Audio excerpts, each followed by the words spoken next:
Hello, hello. We already have two people on. Hey, you know what? I bet it's you and me. I know, On our right? device. We're live, and yes. I'm like, that was a big two. Oh no, we have zero. We have zero eyeballs. Oh, there's Okay. one, but we have some likes. Hello, Yes. hello, Mr. Gary Ware. How are you today? Great. How are you doing? I'm so happy to be here. Pretty good. Yeah, it's nice to see you. It's been a minute. Hot Um, minute. Yes. yeah, since we've actually talked, talked, and like one on Yes. one. Right. But yeah, it's always a pleasure, and I am excited for our conversation today. So Me hopefully as we'll have well. some people join us if you are watching the video on the replay or on YouTube. Thank you very much for tuning in. And I'm going to kick off the podcast. Yay. Hello, hello. This is episode 59 of the Making a Marketer podcast. It's bonus season.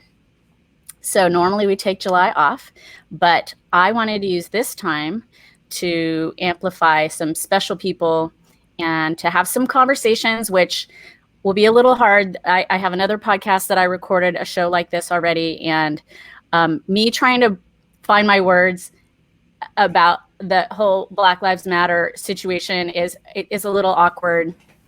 There's some but it's from the heart, and it's real talk. So I wanted to talk today with Gary Ware about transforming culture, and we're not going to solve all the problems of the world today, of course, but it's a start. So, and I'll get more into that in my whole why we're here, why we're doing this.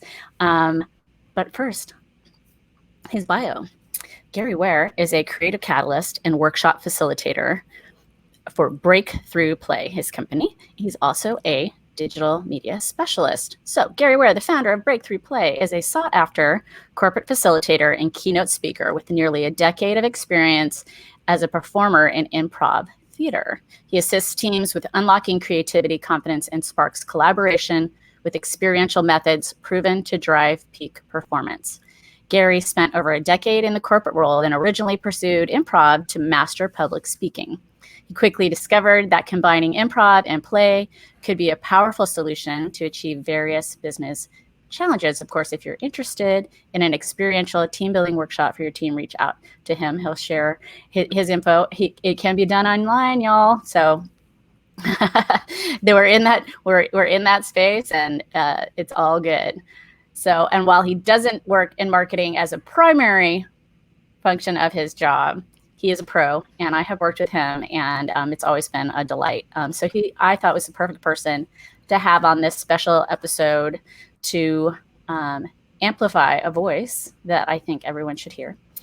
And I'm going to do some more shows this month, but I want to say up front that not every show will be talking about the issue itself.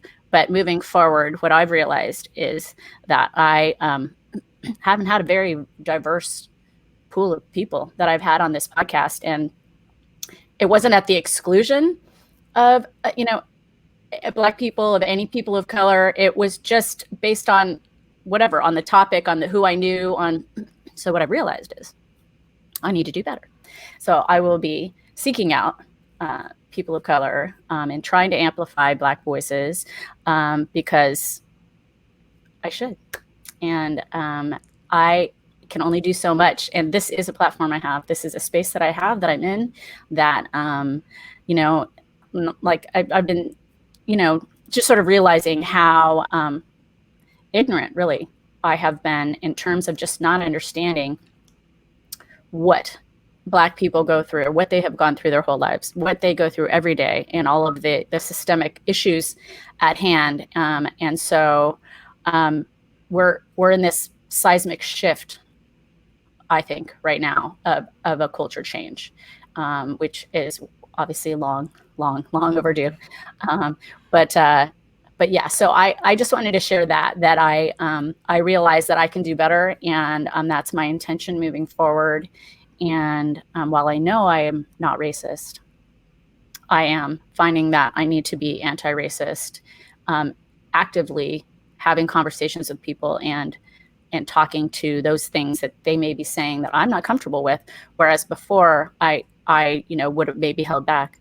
But I also think it speaks, and we'll probably talk about this, to the whole us just feeling awkward about talking about racism at all. Like, not like if we talk about it, then that means it's a thing maybe, and that may seem like that's something that So I think that's, for me, what this has just been lovely, to open up the conversation, open up the dialogue.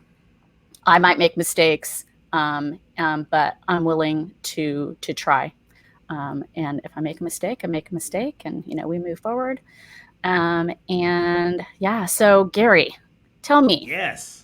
what are your thoughts? What are your experiences as of late? What is anything you want to share in terms of everything that's going on, and kind of how you feeling? Wow. Oh my gosh. It's a lot. I know Where it's a do loaded question. where do we begin? All these questions are going to be hard. Yeah, yeah, yeah. The answers are not Let, easy. yeah. It's a bit overwhelming. Let's be honest. In light of everything that is happening, with all the civil unrest, with with us as a nation, as a world, sort of like waking up and realizing, oh wow, yeah, we should be anti-racist, and we should have done it a long time ago. And being a black man, being a father, being a business owner, it's a lot. It's a lot to take in, and I personally had to like sort of call timeout and sort of step back from like all the stuff that was happening in the media, because for me it does bring up a lot of, I wouldn't necessarily say trauma, but it's just, imagine, you've had, things that happen, that you've gotten over, and then all of a sudden now it's magnified times 100 over and over again, like every day, as a teaching tool for other people. Like, imagine like how that Right. sort of weighs on you. And yeah, so I had to like sort of do some self-care for myself, but I, being one of those people that is an extreme optimist, like I do feel hope that maybe this time we can start to break down and strip out like some of the systemic racism that is in industries and systems everywhere, to yeah, start to like do what we need to do. So Right. I'll put it at that. Okay. Yeah. One podcast at a time, if that's what it takes. That's what it takes. Yeah. I have heard, and I tried to not do this. What I did at the beginning of all this, right after George Floyd was murdered, and things started to really unfold. I just texted my black friends and said, "Are you okay? Or how are you doing?" I didn't. I wasn't about to. I hear that everyone was seeking advice, and I was like, "Whoa, like that would be a lot. It's already a lot, but then you add on top of that someone trying to get you to solve their issue with it is like, even, right, that's huge. So Yeah. um Yeah, well, it's one of those things. Like, just to put it out there, we're all learning, and right, you had mentioned like, hey, we're gonna make mistakes and we're gonna get better. And so like I can laugh at it now because, and I joke around like, yeah, when you're a lot of people's only black friend, stuff like this happens. Like they like, hey, Gary, what's going on? So like, yeah, there was a string of like text messages and stuff where it's like, hey, Gary, how are you doing? Are you okay? Everything good? And then as people were learning, I got another string of text messages saying, oh my gosh, I am so sorry. Don't feel like you need to message this. And then I got another string of messages saying, you know what? I am silencing your voice. If you want to message me, that's completely fine. And it was just like one of those things where, because like I have a genuine, authentic relationship with these people, and it wasn't like the only time that we've connected. Like, I'm like, hey, look, it's all good. But it is a bit overwhelming, and yes, we are amplifying black voices, and there's a lot of talk about performative of like, yeah, when the media starts covering this, is that going to be sort of gone? And so that is, the question of how can we make it so it's the norm? And like what you said at the top was that, you don't consider yourself racist. And there are sort of norms and things that have been put in place that, we have these biases, we have these behaviors that cause us to potentially overlook black people, people of color. Um, and yeah, we gotta start to first have awareness, and then awareness is not enough. Like, what are the actions in place? And forgive me for not knowing who quoted this, but it was basically saying that when you have an imbalanced system, fairness is not going to rebalance the system. You have to have unfairness in the opposite direction to start to get things back on par. So, I feel like it's a start. We're making Right. progress. Right. Got to start somewhere, and Yeah. like if not now, when is I think the thing. Um, okay, so and on that front, this kind of goes to my there's no end date. So and I have I'm for myself, I'm putting little things in place, and I know they're little, but my Tuesday turn up Tuesday and thankful Thursday, and I'm just using that opportunity to highlight someone that I think everyone should know, who is Black, and not and trying to original. I'm writing the posts people of color, but after I had a conversation with some Black friends on another podcast.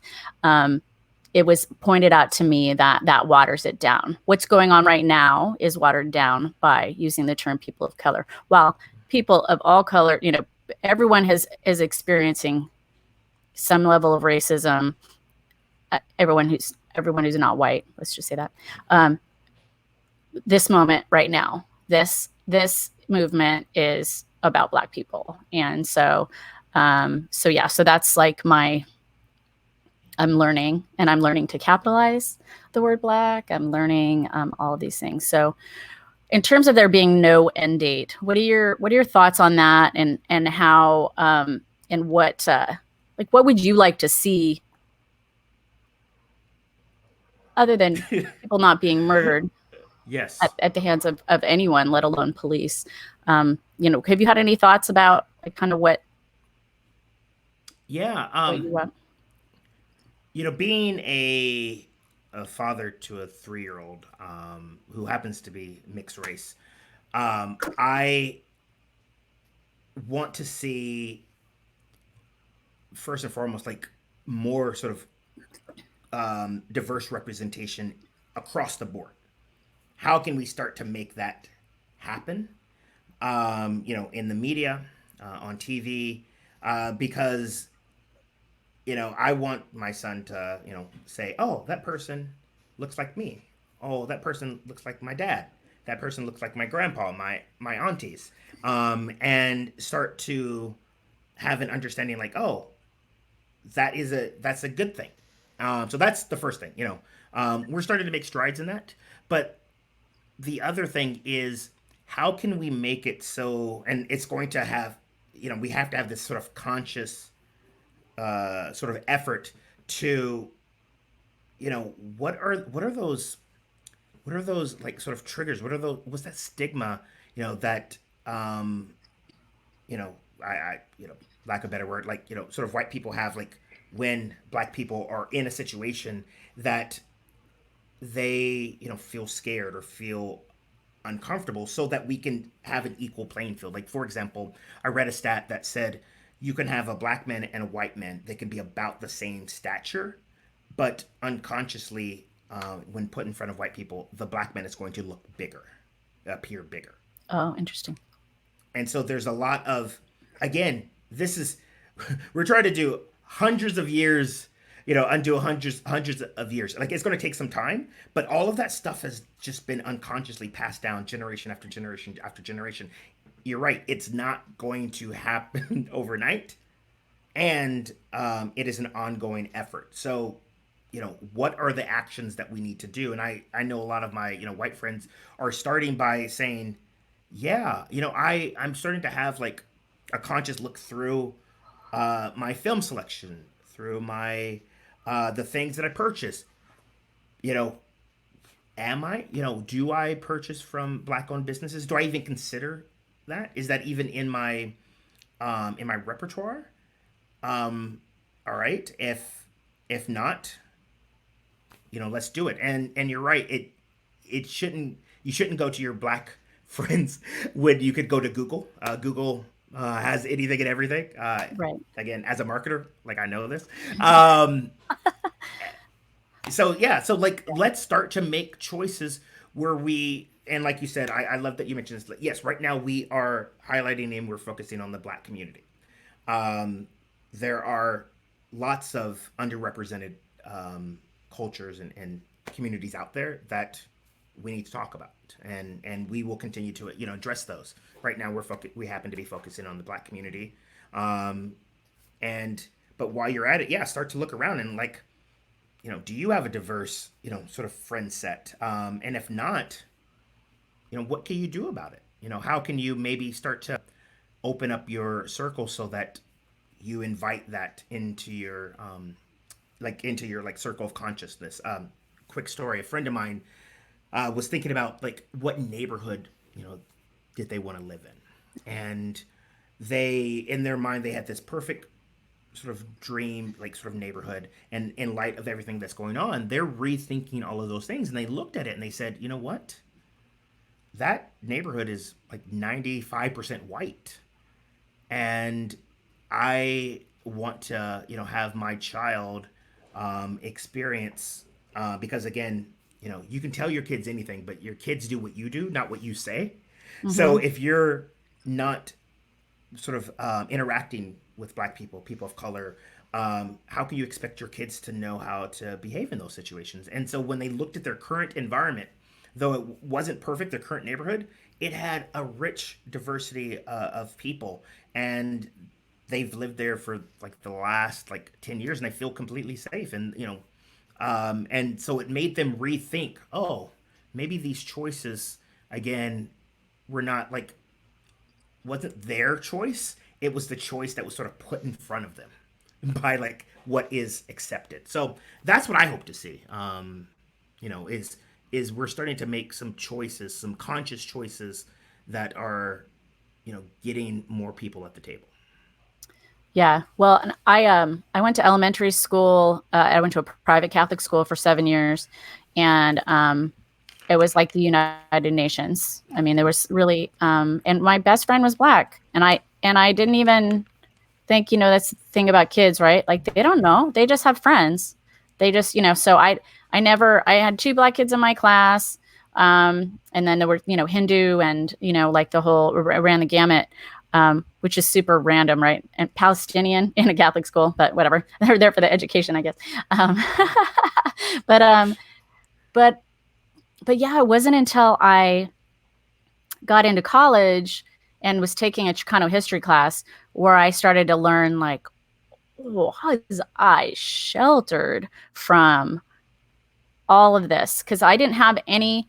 And now looking back, there were subtle racist things that I heard from people growing up, but I never really thought about it. And so I think what this does too, is hopefully for young people who already kind of knew like people are just people, to have this conversation, to have it, to bring it to the forefront, to be real about the fact that there are injustices and things are not balanced, and so I think that's important, and as you say, like your son, like there are so many mixed race humans walking this earth, and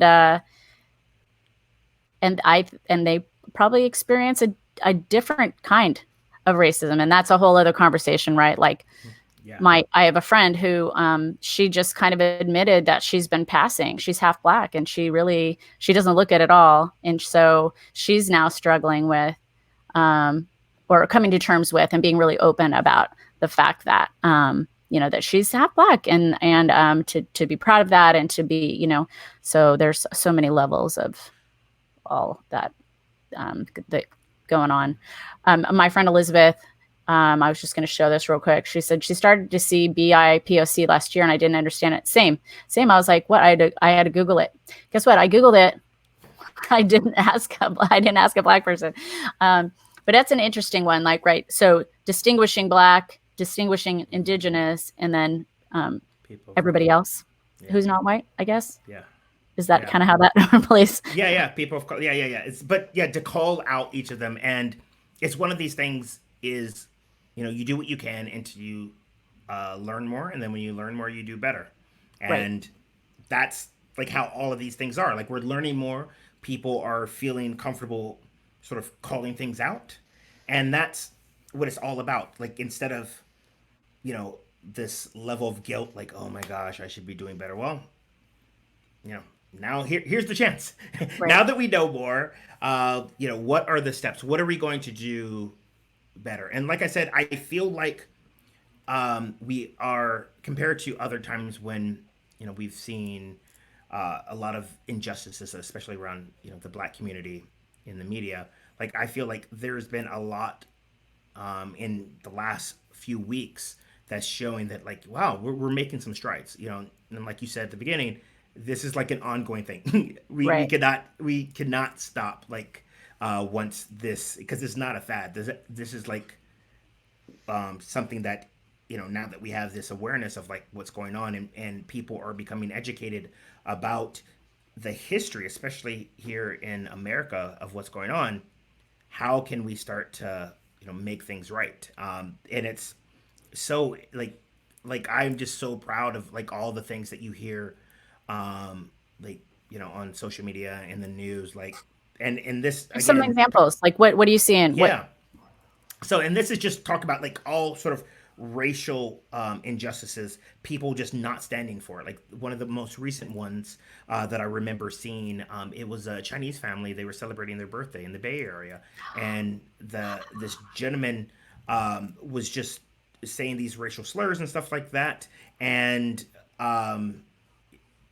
they sort of called him out. And again, I feel like the real hero of 2020 is the cell phone with the camera, because they started recording him.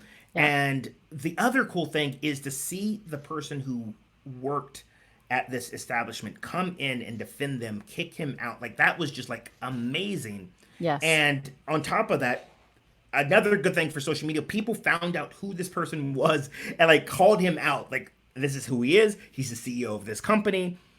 Again, like this stuff isn't tolerated, and Right. I love that. And there was another thing recently where there was a gentleman, like I don't know the full story, so forgive me for sort of paraphrasing, but It's I all right. believe he had like a food cart of some sort, and the establishment basically said that, oh, this is bringing down like the look of our sort of establishment, and they wanted him to go away. And people were like, no, that's uncalled for. And the people that stepped up to support this person in his business is amazing. And like, again, I feel like people are feeling more empowered to speak out when they see this, whereas in recent past it might have been seen, but it's just sort of that, like you said, the people that they know it's not right, but they don't feel like they can do anything, and they're just silent and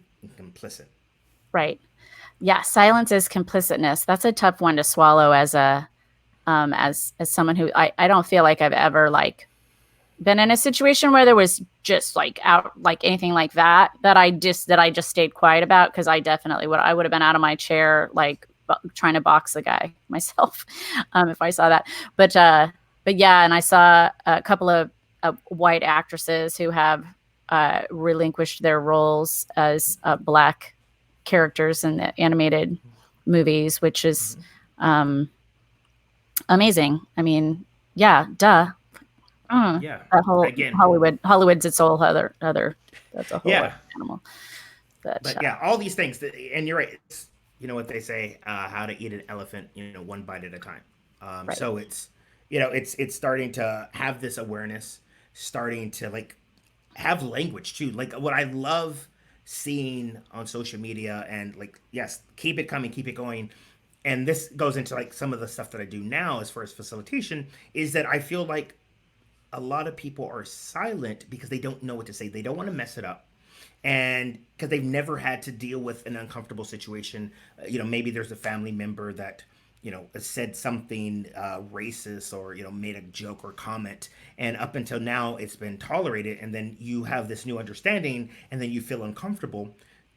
You know, you don't know you don't know what to do. Most people want to avoid confrontation.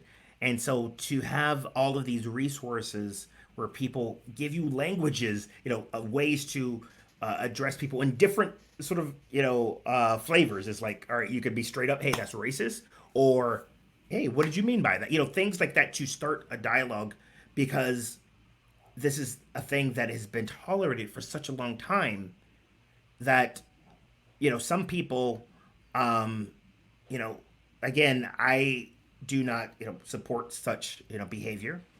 However, some people like don't know because it's been like sort of tolerated. So now, you know, we're bringing light to this, and so yeah, we need to have a discussion. And so whatever you're comfortable about doing, now there's resources so that you can. And I advise all of you is like, don't just read it like, all right, I know, like, say it out loud. Start practicing it, because when it's like high stakes, you want to, feel like, all right, I know I'm going to make some mistakes, but at least I've practiced this a few times. Right. Yeah, like I fumbled a whole lot less with you today than I did on the first podcast that I did. um, doing a dance. For those of you listening to the audio podcast, you could not appreciate Gary to still do a little dance for us. Yeah, and I think that there's understanding the distinction. Some people might not agree politically with the Black Lives Matter organization, but the Black Lives Matter movement for me is separate from anything that any individuals might be doing or not doing or whatever. Like I'm not trying to pay attention to that so much as I am to the words, because the words are were real and true. And yeah, so we don't need to get on that, but I want to talk about marketing a little bit. In Yeah. terms of all of this, how can non-Black marketers help to amplify Black voices? Yeah. So first and foremost, um, like, why are you doing this? I know it's a good human thing. You should be doing this, Yeah. but you should be asking yourself a real reason. Am I being performative? And if you don't know what that means, it's like, I see everyone else putting the black square and put I stand in solidarity. Um, Great. And what are you doing when other people are not watching? And so, for marketers out there, um, who are you being inspired by? Who are the people that are advising you? If it's all the same sort of color, well, maybe you can start there. Maybe you can have other people, not, yes, black people, but other people as well, bring them in. And I saw so many posts recently, and it's unfortunate that it's like this, but I'm glad that it's being called out, is that people are like, yes, we want to amplify black voices. All right, cool. Hey, black photographer, why don't you take pictures of this, this, and this? I don't really have budget for you. Um, so this is the other thing is, yes, if you're going to support black people, one, pay them. Like, they should be paid, and they should be paid well. Mm-hmm. So that, that's the other thing. Look at where are you getting, your inspiration from. How can you, on the marketing side, how can you, maybe you were, used to working with a videographer that is white. Do you happen to know any black videographers? And I'm not saying that, like, all right, all work needs black people. No. How can you start to, like, bring that in so that you're considering that? Because, I hate hearing this of, like, the sort of excuse, like, well, we want good talent. No one said that you shouldn't have good talent. I'm They're not not saying. mutually exclusive. Yeah. Yeah, exactly. Just because you're hiring a black person doesn't mean that they're not talented. I know tons and tons of talented black people. This is not like one, like, hey, we got a black person just to have a black person. It's like, no. What are you doing to bring those in? Case in point, I was facilitating uh, some conversations around race with a number of agencies because I sort of had that tie because I've been in marketing. I worked at an agency. Now I do this facilitation work. So a number of my agency friends brought me in to facilitate this conversation. And one of the teams that I was working with, they were talking about that as far as their talent pool, in that, they saw a stat that there's a small percentage of black people in tech as far as like design developers and whatnot, but yet there were a high percentage of black people that graduated with that. And so they were like, hey, you know yes, we want to get someone that's a good culture fit, because that's the last thing you want, is just to hire someone just because of the color of their skin, just to check off a box, and then it's not a good culture fit. Yes, you want to find someone that's going to, fit the talent. Yes, they have, happen to be black. All those things, like, yes, you want to look for that, but they realized within their own things is they need to broaden their horizons. They need to, they weren't looking in places where there were black developers, and so again, it seems, saying that out loud, oh, it seems obvious, but again, a lot of these things, these are our unconscious decisions that we're going through. So um also, if you are, on behalf of, if you're in the agency world on behalf of your clients, uh when you're thinking about the people that, your clients are trying to reach and whatnot, like, yeah, how can you authentically you know sort of portray, black people using the product? It shouldn't be like, oh, we got a black person, we got someone from LGBT. It shouldn't, again, be a checklist, but how can Right. you have these conversations? How can you, and it starts by bringing the black people in to weigh in on this, because I know there's been so many brands that sort of screwed this up, where they're like, oh yeah, we want to feature like black people, and then there was no black person even deciding what this is, and then it gets put out into the wild and it's very offensive. Right. Yeah, actually, on that, in terms of speakers, I mean, there obviously there need to be more black people on stages. There need to be more black people at this table in general, Mm-hmm. in C-suite, all of that kind of stuff. Part of the issue, I think, is that organizations that put on conferences aren't getting enough pressure up front to diversify. But there's a lot of complaining that happens, you know, once they see the schedule, or so I don't know. And there, recently I saw someone comment, this isn't a very diverse panel, and it was a panel of 8 people. 4 are people of color. 2 of them are black. Yeah. One's Asian, and one is I'm not sure. Anyway, um, what to you? First of all, what to you is a reasonable balance that you want to see? I mean, obviously needing them to be qualified to speak, but then what do you think? What are your suggestions, if you have any, for us as attendees, encouraging these organizations putting on these conferences to have more black people speaking? Yeah. Yeah. To be honest, I don't know what Okay. the number is. I think at the end of the day, you're right. They should be qualified, and this is where I turn it over to speakers. People that are, maybe getting considered for these. A really good friend of mine, her name is Kathy Klotz Guest. She is a big advocate for the black community, and just having diversity in the speaking world in general, not just, black people, but women as well, because it's the Yeah. same, like, white dudes in polo shirt, speaking on these stages, and it's not fresh. And so, if you are a white, presenter, and you get asked to do this, and you look at the panel, maybe you consider giving your spot up to someone of color. That, is something that you potentially could do, and say, hey, you know what? I feel like there needs to be a diverse, speaker list. I'm more than happy to give up my spot, and I know X, Y, and Z, that will happily take it. Again, talk about amplifying, black voices, or, just sort Right. of calling it out. And then for people that are going to these, you're right. How about you start, demanding, hey, we need a diverse speaker set, and, start to vote with your wallet.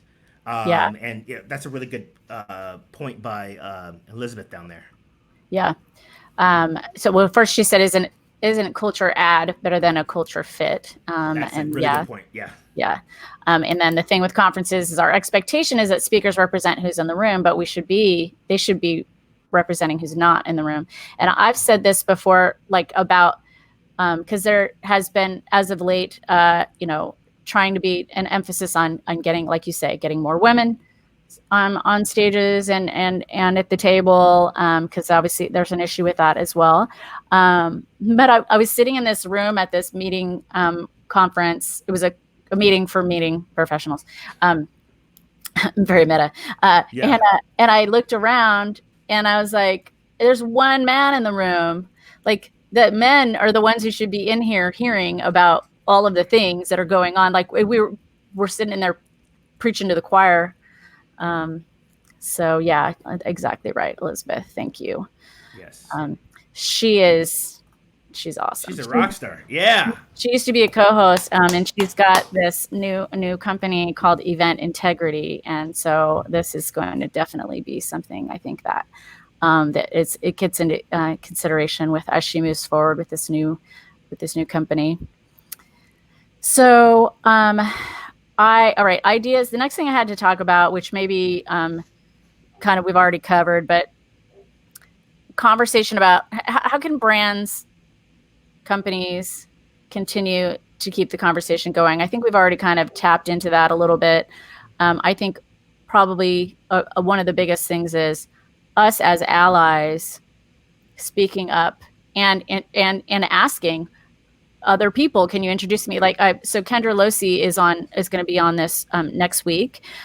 Her show on cannabis marketing that we did in November of 18 has the second most downloads, Making a Marketer. So I was like, we got to do another cannabis show.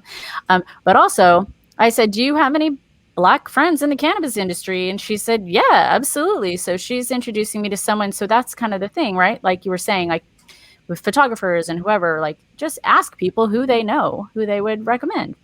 It's Yeah. pretty simple. I mean, if you boil it down to that, obviously it's not simple. Yeah. But Exactly.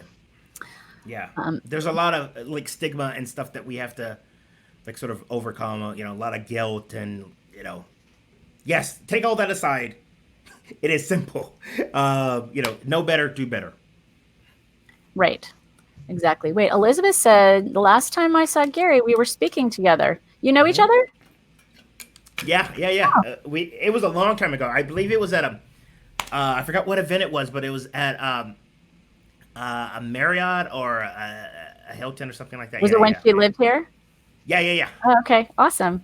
Yeah, Way back in the day. she co-hosted this show for 2 years. So yeah, and I know her from working in the meetings and events industry. So that's amazing. Um, all right, so talk a little bit about this new organization that you're heading up. And I attended the kickoff, but I didn't really know what I was attending or what it was about. I just knew that I want to learn more, right? So I was like, oh, that sounds like a good opportunity to learn more about what's going on. But it's more about in like the HR space, right? Talk Yeah, about and I yeah, just tell us all about it. yeah, yeah. What events was it that you went It to? was the culture shift.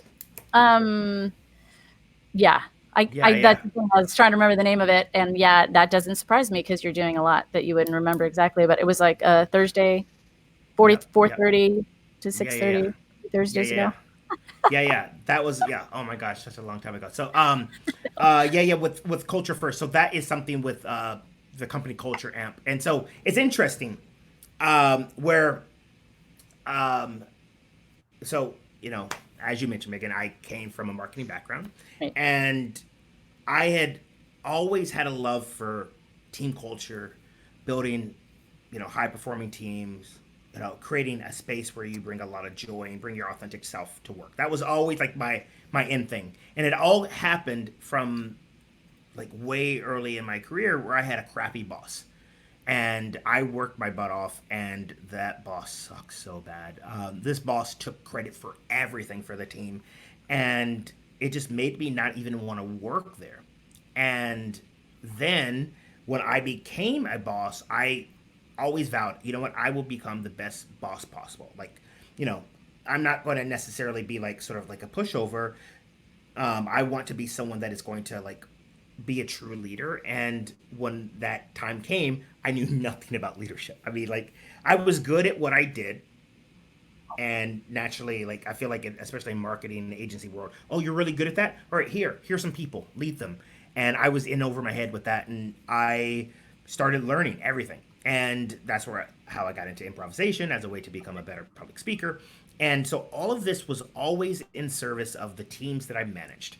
And I did this on the side, and I led little groups for free. I did stuff with the ad club, and I was sort of dabbling in team building. People would bring me in, and it wasn't until the agency that I co-founded, when me and my business partner split seas, and I was at like sort of like a big sort of intersection of what do I do.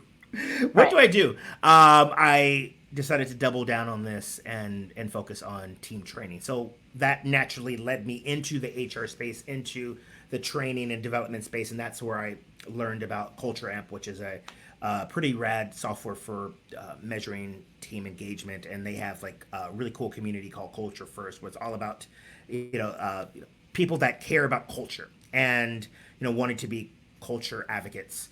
And when you think about culture, it's not just like, oh, the ping pong tables and the happy hours. It's how can you create a space where people can bring their authentic self to to work every day? Because if you think about it, we are at work. I forgot what the like. It's probably higher now because we have these devices that allow us to be on 24/7. But Right. we spend most of our waking hours in life at work.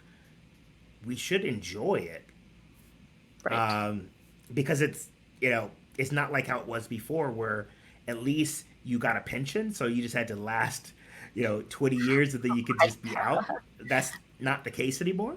Yeah. And again, just like how times have changed with our sort of view on race, as far as culture and at work, that has changed too. And you shouldn't have to wear this mask where you bring one version to work and then you take that mask off and there's a different version at home. And so I've been a big advocate for that. And the work that I do is all about training. So having uncomfortable conversations, teaching people about communication, confidence, all of the I call them essential tools, not just soft skills. These are essential for for success in the workplace. But the difference is I use applied improvisation and play as a training tool, so that not only do you learn what it's like to deal with an a-hole at work, but you've actually played a game where you like felt what it was like to have someone say one thing to you and then completely do something else and then have a discussion. How did that feel? Oh, well, what else could we do? And so that's what I do. And I was saying up until, you know, March, I was like, yay, business is growing. And then pandemic hit, Yeah. and then no one was doing events. And I fortunate, I do have my sort of marketing sort of technical background, and I was one of the, not one of the first people, but like I quickly adapted to life on Zoom, and I started playing around with not how can we recreate, but how can we reimagine these experiences in a virtual environment. And then everything happened with the death of George Floyd, and all of these things came to light. And so now I find myself leading discussions on diversity, equity, and inclusion. Now, I am nowhere near an expert in that. However, as a facilitator, I am really good at creating a safe space where people can have conversations. So that's me in a nutshell. That's awesome. And so if people want to get involved, you're starting a local chapter, Yeah, right? yeah, yeah. Culture First. Yeah, San Diego. So if you go to, I believe it's culturefirst.cultureamp.com or culturefirst.com, there's a San Diego chapter that I'm a lead. I'm a local lead with Culture First, and it's really cool because it's just discussions around culture. So we had our first one for San Diego. You're right. It was 2 Thursdays ago, and it was a lot of fun. I have a co-lead, Emily Goodson. She's an amazing person, and she does this work as well, working with HR leaders to help them in that space. And it's all volunteer, and we just bring incredible speakers on. Our next one's going to be in August, and that's what it's all about. Is and it's the cool thing is it's not just HR people that came to that. We had people that were in all kinds of different organizations, and different roles too, because anybody can be a culture advocate. Right. Right. And that's what I said when we broke off into our groups. Um, I yeah, and I just shared why I was there. They were all in HR and I wasn't, and I said, well, I just figured the more I want to learn, the more I know, the better I'll be, and so yeah, so I'll make sure to get those links and I'll put them in the show Yeah. notes for the show. All right, so two final questions. These ones are easy. What's the best Woohoo. way to find you? What's the uh, platform of choice, or you can throw out your email or whatever. Yeah. Well, my name is Gary Ware, so you can find Gary Ware pretty much on any platform. GaryWare. I'm on Instagram. I'm on LinkedIn. I'm on Twitter. I primarily play in the Instagram and LinkedIn sandbox the most. My company name is Breakthrough Play. Shoot me an email. I love to hear from you. Gary at breakthroughplay.com. That's what I'm all about. Awesome. Okay, and if you could have a superpower in your job, so if you could do absolutely anything, what would your superpower be? Ooh, this is a fun one. Any sort of superpower in my job. So my default answer used to be because I love connecting with people. So like, but I feel like that's like my natural superpower. Right. It's like I love connecting people. I love helping people connect with other people. So that is something that I already have. But in light of like I pandemic life, I would love to have the ability to just freeze time, just like boop, timeout, call a timeout for everything so that I can like take a breather or maybe like get a little bit extra stuff done. I would love to have that ability. I love it. Yeah, that's a popular one. Uh, Freezing time, having unlimited time in a day, having another hour, those are always popular answers. Mine, I stand by my internet. And I think we should be chipped or something. Like we should just have all internet working perfectly all the time, everywhere, no issues. Um, that is, Yeah, why that's not? fine. I've been recycling it. I don't ask this question every time, but Yeah, I I want love to it. end on something fun because you're all about play. Yep, yep, yep. All right, Gary, I really appreciate you coming on and having this conversation with me. And I think it'll be useful for those who listen back. And this is just the first of a handful of special episodes, bonus content that we're doing this month in between seasons 3 and 4 of Making a Marketer. So thanks for being here. Yeah, my pleasure. Thank you so much. I really appreciate you for having me on. Absolutely. All right, y'all. This has been episode 59 of Making a Marketer, and we will catch you next time.